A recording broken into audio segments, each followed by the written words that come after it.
But I hope he never has to defend the United States Capitol against Donald Trump's supporters. And if he does, I hope he isn't one of the 6 who loses his life. And I hope he isn't one who has to testify against the people who carried out acts of seditious conspiracy and then live to see Donald Trump pardon those people. I guess politicizing a 13-year-old child is bad for business. I guess trying to take advantage of a brain cancer survivor who not only survived a life-threatening illness, he also wants to sacrifice his own life when he gets older to protect the lives of others. If you don't find the story of DJ Daniel inspirational, that is a you problem.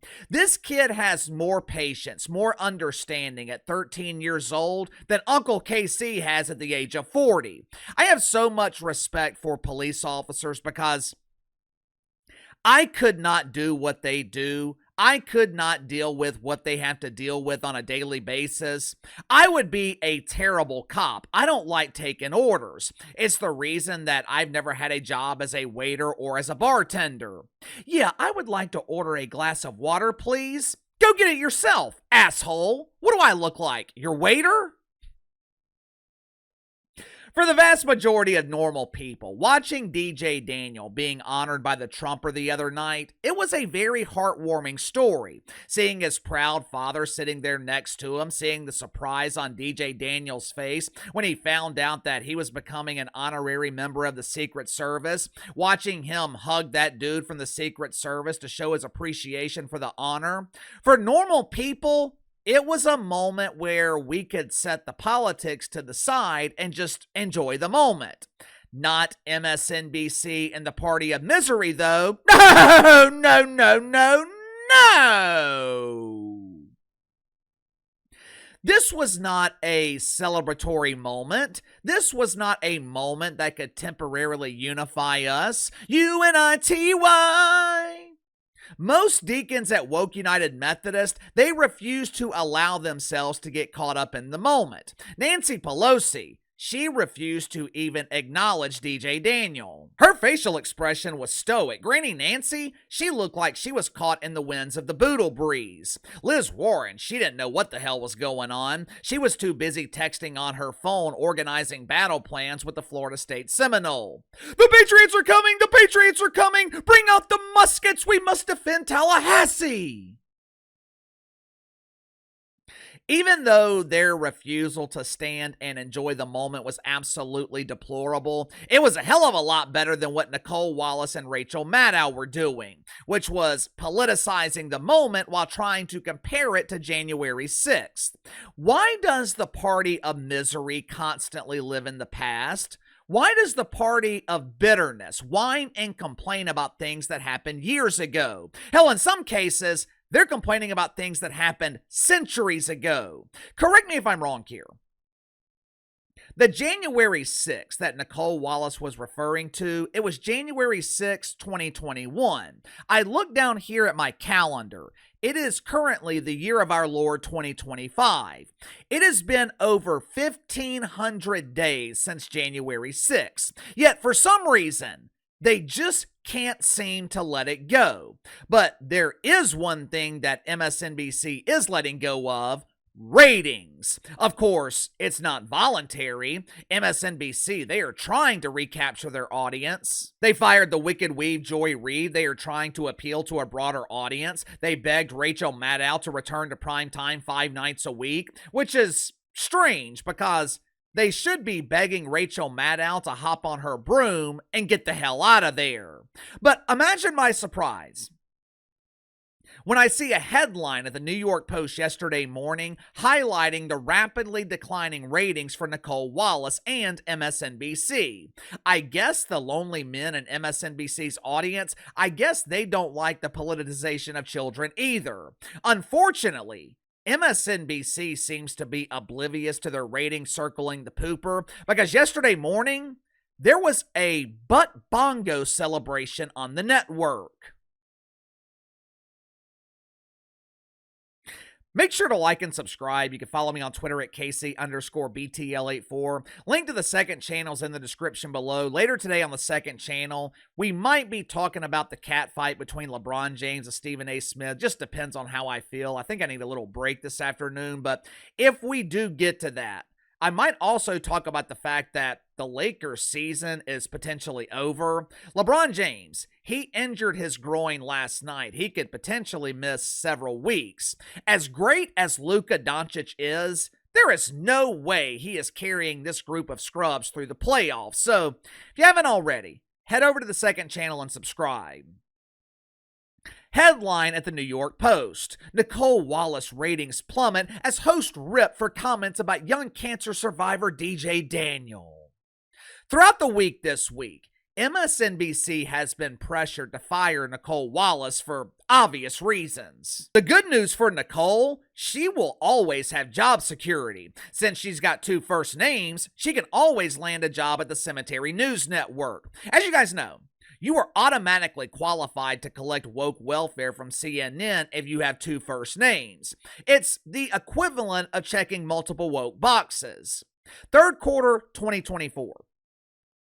These are the 3 months heading into the election. Nicole Wallace, she was averaging 1.6 million viewers. Now, that is a great number for a show that's airing late in the afternoon. CNN shows in the same time slot, they can't attract a desert to an afternoon rain shower. 1.6 million, that is a strong number for a late afternoon show. Nicole Wallace, she was one of the better performers at MSNBC. She was outperforming the Wicked Weave, but ever since the election, Nikki has been struggling to maintain her audience. She has barely averaged 1 million viewers in the last 3 months. Her ratings in the key 25 to 54 demo, they fell below 100,000 viewers. Supposedly, low ratings in the key demo, that is the reason that MSNBC fired the Wicked Weave. But towards the end of February, Nicole Wallace seemed to be on the rebound. Last day of February, she pulled 1.6 million viewers. She had over 200,000 in the demo. 24 hours after her deplorable comments about DJ Daniel, that number had fallen back down to a cool 1.2 million. Since the election, Nicole Wallace has been averaging 108,000 viewers in the key demo. She was easily beaten by some of the most popular shows on television. Mainstream shows like Diners, Drive-Ins, and Dives, a popular show on the Food Network where deacons at Woke United Methodist go diving for cucumbers. Nicole Wallace was beaten by something called Tyler Perry Sisters. It was some show that airs on BET. I believe BET is now being called ESPN. Hell, every time I watch First Take, it damn sure resembles BET. Nicole Wallace, she's not the only one struggling at MSNBC. Compared to last year, primetime ratings at MSNBC, they have declined 16%. Overall viewership is down 25% with a 21% decline in the key demo. It's not very hard to figure out why. Matter of fact, I'll give you an example. Yesterday morning, MSNBC presented another one of their diversity panels. There was some unknown lady, although she did look kind of familiar. I believe I saw her face on the side of a milk carton yesterday afternoon when I was at the grocery store after playing golf. The dude in the middle, I think his name is Mike Steele or David Steele. The other lady is the replacement for the Wicked Weave, Simone Sanders. This panel was a true representation of diversity. One lady with a full head of blonde hair, a bald man, and a balding beauty. It's ironic when you think about it. All those years, Joy Reid thought that she was irreplaceable. MSNBC will never be able to replace me. Where will they find another bald woman? Simon Sanders immediately grabbed the clippers, shaved her head, and she got the job. Yesterday morning, though, the Butt Bongo celebration was rather boisterous. The diversity panel, they were celebrating the fact that Elon Musk was a huge embarrassing failure.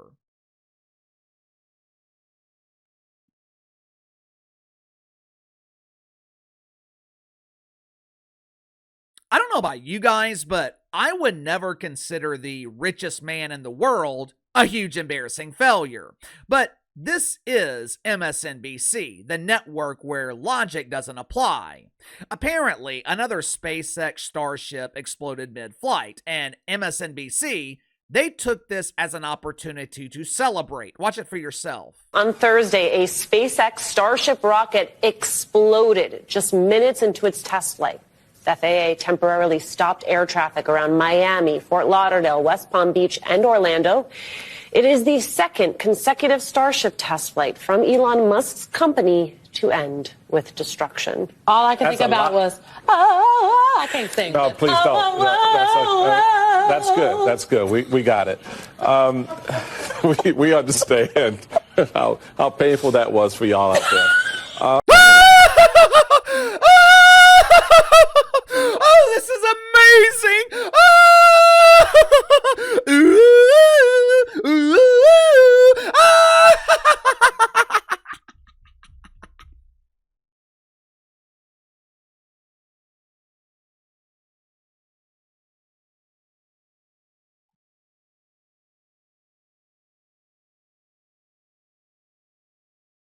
I don't want to hear another complaint when Uncle Casey shares his amazing singing voice with you guys. Compared to Simon Sanders, Uncle Casey has the voice of Freddie Mercury.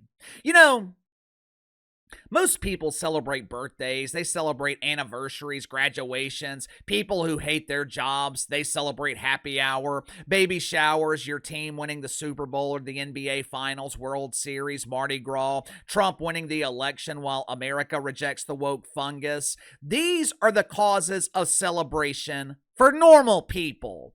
At MSNBC, they celebrate the destruction of a spaceship.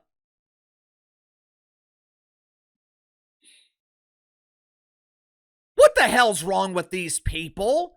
Is it any wonder why people aren't watching this network?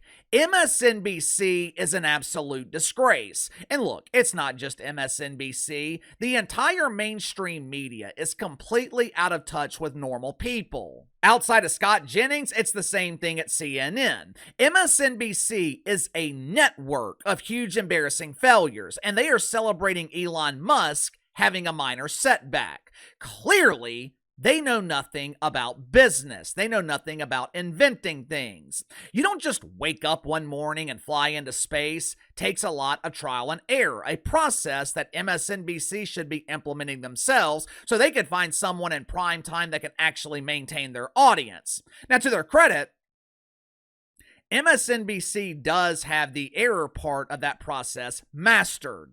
But give me your thoughts on this. MSNBC ratings continue their decline after Nicole Wallace and Rachel Maddow politicized DJ Daniel. Now, in their defense, ratings have improved when compared to November and December of last year, but MSNBC is still well below their usual averages. Why? The election was almost 5 months ago. Why is MSNBC still struggling? You tell me. Sound off in the comments below. I'll see you guys tomorrow.